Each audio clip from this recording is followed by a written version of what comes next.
Welcome to Books and Things.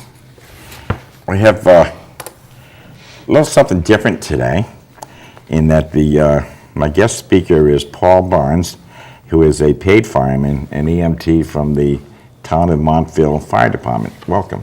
Thank you. Paul has an unusual story. Well, I think it's unusual.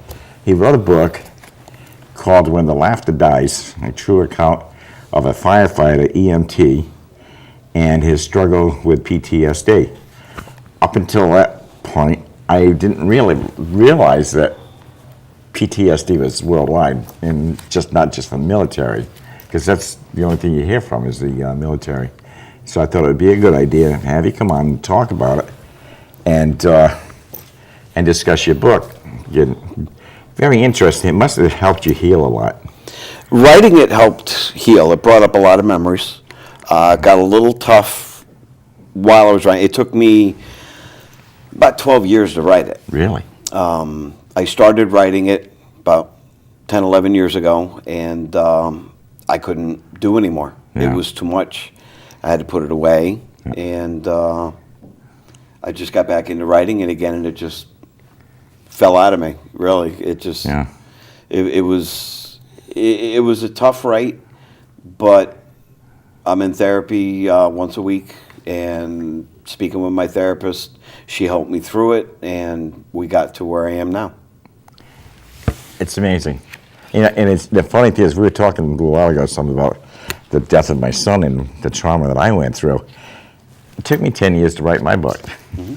Because 3 years after he died, I started writing. I thought, put some stuff down, and I had to put it away for another 3 years, and it was 9 years, and I finished the 10th year. And but it's just like you say, you get to a point where you can't write anymore. It's just, it hurts. It does. There's a lot of flashbacks. Yeah. There's a lot of memories. Usually for me, I don't speak for all first responders. Yeah. I don't speak for everybody. I speak for myself. And the traumas that I went through, there's only a few in the book, but those were the most consequential to me. Mm-hmm. The ones that provoked my PTSD. They're the ones that were burning memories in my head. Yeah. And the ones I had the most flashbacks about. I figured writing the book, explaining, first of all, there's a lot of suicides attached with PTSD. Yeah. People don't realize they have it. It took me 2 years from the time it hit me until I was diagnosed. Wow. I lived with it for 2 years. I didn't even realize I had it. No. I was very angry. I isolated myself. It was actually my wife at the time who brought it to my attention right after one of my calls in there. Very good friend of mine was murdered. Excuse me. And we had a critical incident stress team come in, which is a group of EMTs, paramedics, nurses. They come in. We have a roundtable session of everybody involved in the call. And every time they got to me, I couldn't talk. I just started to cry. Yeah. So I never got to express anything. Mm-hmm. So they gave me a sheet with symptoms to look out for. I took it home. I gave it to my wife. Over the course of a couple of years, she had checked off just about every single one on there. Wow. That's amazing. Well, I think what you go through, you're right. It's the grieve. It is grieving. You're kind of like grieving over whatever happened, and you don't know how to shake that, and you don't even really realize what you're doing. In the moment, it didn't hit me. Or why you're doing it. Or why. I've always had a feeling that, this is what I was meant to do. Mm-hmm. I spent 6 years in the military, in the Air Force as a police officer. Wow. I come from a police officer family. My father's a retired Connecticut state trooper. My oldest brother's a retired Connecticut State Trooper. Wow. And I've always gravitated to the fire department. I joined the fire department when I was 16 years old. And 38 years later, I'm still doing it, and I still love what I do. But I say in the book, I've seen just about every imaginable way the human body can take trauma. Yeah. Shootings, stabbings, all of it. It doesn't bother you at the moment because you're focused on what you're doing. Yeah. It's afterwards, and then you start thinking about it, and you think about it and think about it. And the problem I was having was I wasn't expressing it. I would think about it, I would lock it away. Yeah. And then it would fill up. Yeah. And like this glass of water. Right now, this glass of water is 3/4 full. Yeah. By the time I reached my breaking point with PTSD, my glass of water was Niagara Falls. Yeah. It was overflowing, and it was coming out on everybody and everything I could get my hands on. Yeah, because you take it out on everybody else. Exactly. Because it's their fault, obviously. Well, they were the most comfortable. Yeah. It's a trickle down to the ones you get first. It's a trickle-down theory. Yeah. I broke countless coffee mugs. My wife, at the time, bore a lot of my anger verbally. I felt very comfortable and safe with my children. At work, my patients, anybody I ever dealt with, I would treat them the way I've always treated them, but it was everybody else who kind of felt it. And it took a little while, but then I got into treatment. It takes a lot to get to the point where you're going to go after the treatment and actually figure you need something. I know when I went for mine, to me it was a waste of time. But I sat there and cried through the whole thing. And then I finally realized that maybe I do need this. I don't know. It's funny because I don't know if a therapist really helps or it's you talking that does the helping and they just listen. My therapist, I call her my miracle worker. I had gotten to a point where I almost quit the fire department. Yeah. I had given up a lot of hope on a lot of things. I had lost sight of myself. I had lost sight of many things. I didn't think anything was wrong with me. I thought the rest of the world was messed Sure. up. You know, it wasn't my issue. Yeah. And I started with my therapist, and she has a way of not leading me to things, but gently guiding me to my answers. Okay. Yeah. She does a lot of talking. She does a lot of listening. Yeah. But she has gotten me to the point where I am today. And how long have you been in therapy? 15 years. Wow. 15 years. It was 1999 when my friend was murdered, and it was about a year and a half after that I got into treatment. It's amazing. And that's how deep it is. It takes that long to get it all out. It goes very deep. When I first started in the fire department in 1978, I joined a volunteer department in town, and my very first motor vehicle accident that I went to was a classmate of mine. Wow. And she was killed instantly. I didn't realize it was her until the police officer who was there asked me to get the registration out of the glove box. I reached into the car and I looked up, and I could see the outline of her face. I immediately recognized her, and it was a classmate. And it didn't hit me at that moment. It wasn't until after we got back to the station, and I was thinking about it, and it started to hurt. I started to feel very sad. And one of the older members come up to me, and he kind of put his arm around me. He says, "You can't think about it. You got to push it down. You got to joke it off. You got to, just do what you need to do to get by." Well, that's what I did for many years, and Yeah. it was the worst thing I could have done. I'll tell you, I applaud the firemen or the EMT that have to go out and pick up the bodies and A friend of my son's was the first one in his accident, and he came over.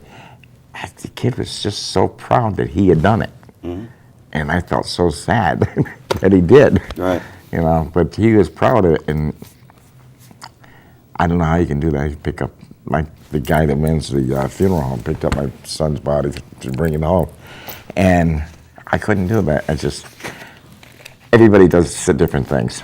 And I applaud you for the stuff that you do, and any fireman that gets out there. And I was in the fire department for a while, but I know it's a lot of work, and it's a lot of stuff that you see that you wish you hadn't. Sometimes we say it takes a special kind of crazy to do what we do. Most firemen a little off anyway. Well, pretty much. Yeah, it's. Well, you're right. Some jobs you have to be a little off to do it right. Well, and it doesn't mean they're nuts. It's just that you got to be just a little off to be able to do something properly. You stop and think about it. I mean, while everybody's running out of a burning building, we're running in. Yeah, there you go. You know, people are running away from car accidents. We're running into them. Yeah. Yeah. I've come out of car accidents with blood up to my elbows. Yeah. And you just don't stop and think about it. It's something that we do. Yeah. I think the shows that are on now, the Chicago Fire Department, Chicago PD, and the Chicago Med, great shows, and they just appear to be true to life. There's some of the stuff that they get into. It's tough being a firefighter and watching a show like that because They pick it apart. I find the one episode that I've watched of Chicago Fire, I find myself yelling at the TV more than watching the show, finding things that wouldn't happen, shouldn't happen, are violations. But it's Hollywood. Well, you got to have a plot, and you got to be able to work it in. Exactly.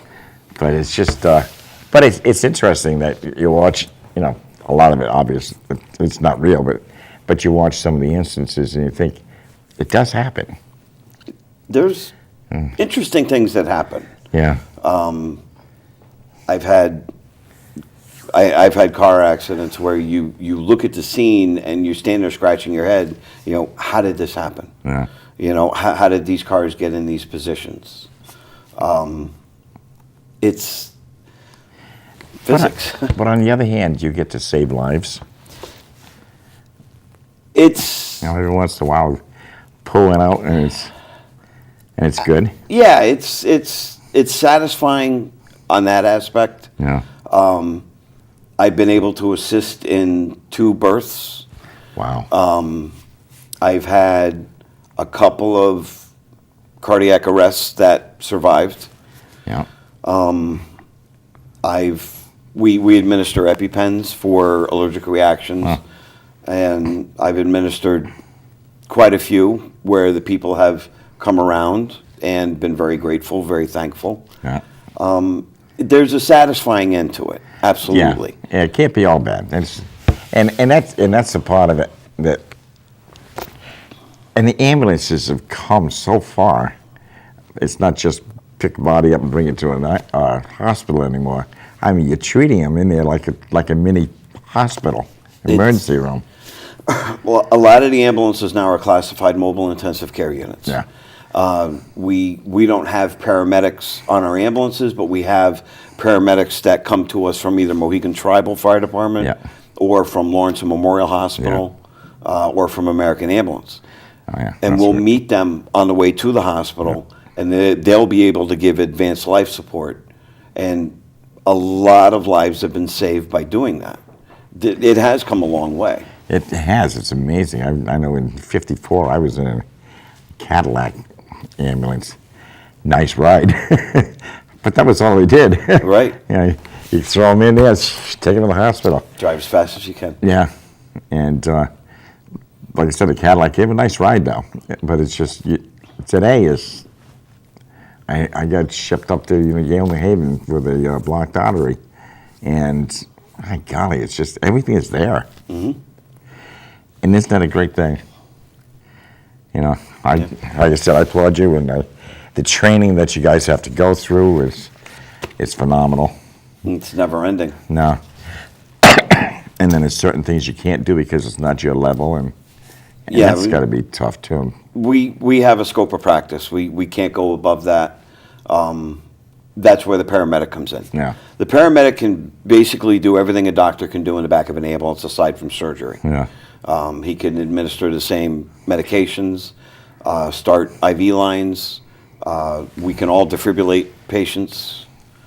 Boy, that's another useful tool. Yeah. Oh my God. And every ambulance has one now, right? Yes. You know, it's just, I don't know, the things that they do, it's just mind-boggling. Now, you're a fireman too. Correct. Or is it 50-50 or? The way that my town works, we are career firefighters in a volunteer firehouse. We're one person in each station. There's 4 stations in town. And every station has an ambulance, and every station we have fire trucks, rescue trucks. Whatever the call is, we do.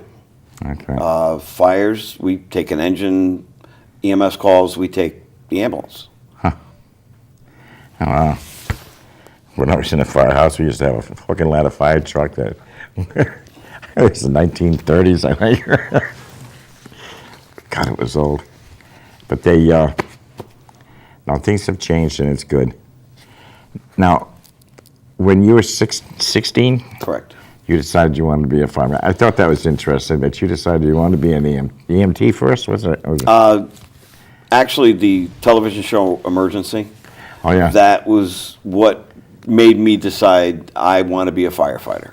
I wanted to be Johnny Gage. And my father being a state trooper, I was on the fence. I didn't know if I wanted to be a police officer or a firefighter, but it just, something about the fire service, I gravitated to that. Yeah. And I joined, I was a firefighter first. Then I got my advanced first aid.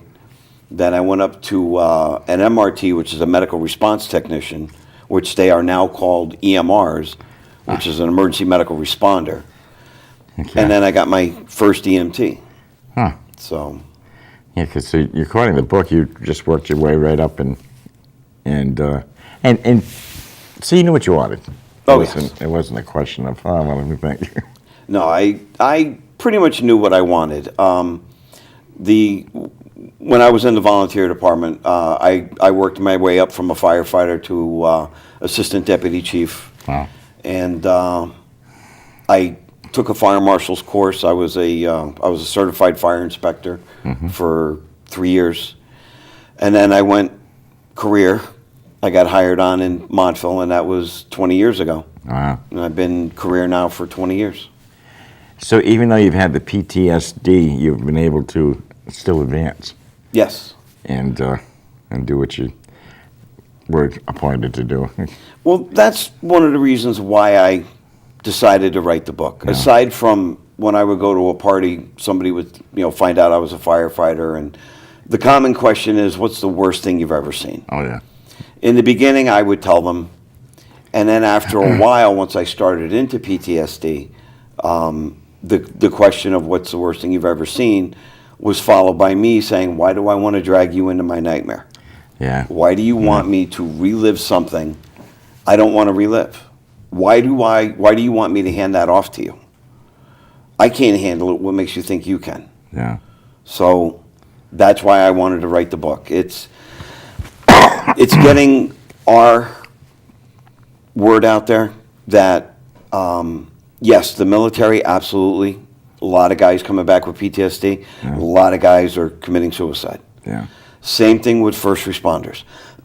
They are, we're seeing a lot of trauma, a lot of heartache. They don't realize they have it. There's nothing to be ashamed of. Oh, no. At first, when I was first diagnosed with PTSD, I felt weak. I felt like I had failed.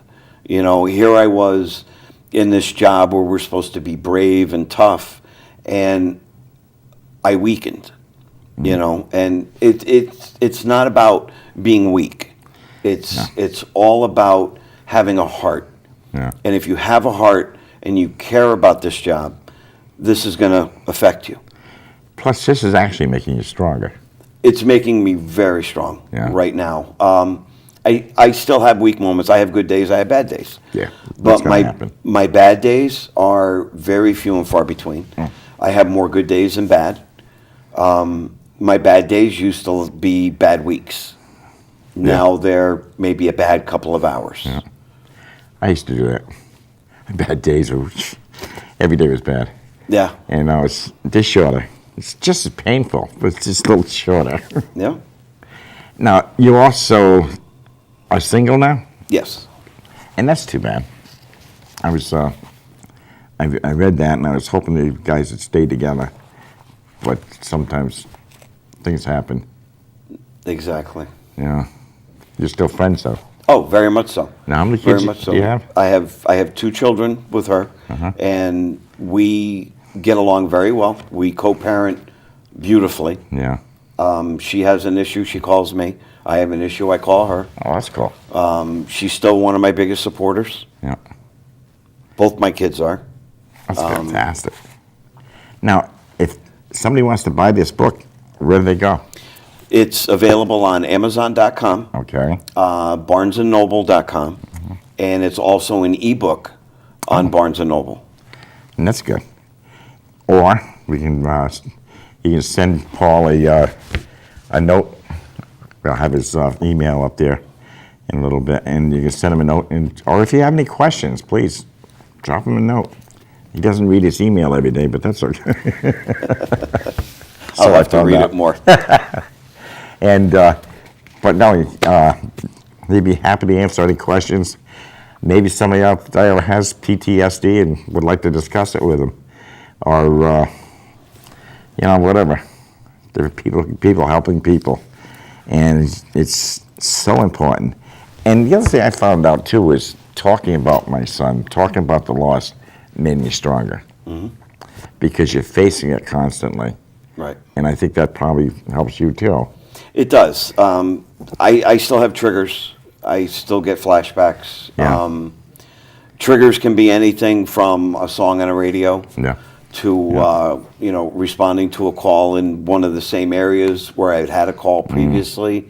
It depends on what they are, and it depends on how open you are to accepting the fact that you're safe. It's not that instance again. Yeah. Which a lot of it for me was being able to feel safe, and I do. So it's getting better. It's getting better day by day. No, that's good. That's good. That's why I wanted to join the show. Fred had told me that you had written the book and it was an excellent book, and I said, well, that's what my show is about, to get people on, to let other people know some of the things that go on, and you don't realize it. Right. You just don't know what's happening out there.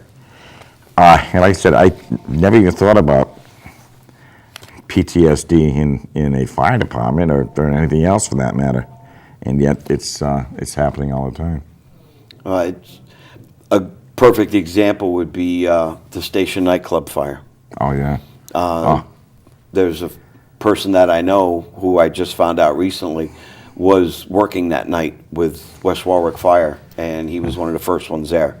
I haven't had a chance to talk to him about it, but I remember watching that on TV, and number one, thanking God that I wasn't there, but praying for the guys who were there. Yeah. And obviously the people who were involved, praying for them too. But something like that, anybody involved in that is subject to PTSD. Yeah. It's a very traumatic event, things they That was saw. horrible. Just horrible. Not just the firefighters, the police, and the EMTs, though. I'm talking the patrons who were there. They're subject to it also. Yeah. So it's out there. There's no cure for it yet, but it is manageable. It is very manageable. I'm living proof that it's manageable. And that's great.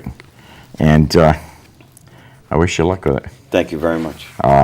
It's a hell of a battle. And, like I said, from my own experience, I know, I don't know how I get through it, but I did. So that's all that matters. And he just gave me the 5-minute notice. So is there anything else you want to discuss? I just want to say thank you for having me on. It's been Thank an you honor. for coming on. It's been a pleasure you. meeting you. And we'll have to thank Fred for introducing us. Absolutely. And it's Fred is an old friend of mine who has gotten us together here to get him. Matter of fact, it's his book.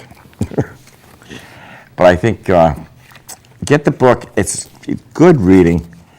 He talks about growing up, his road to recovery, his life, and how he and his wife were doing very well, and who knows what goes wrong. It happens.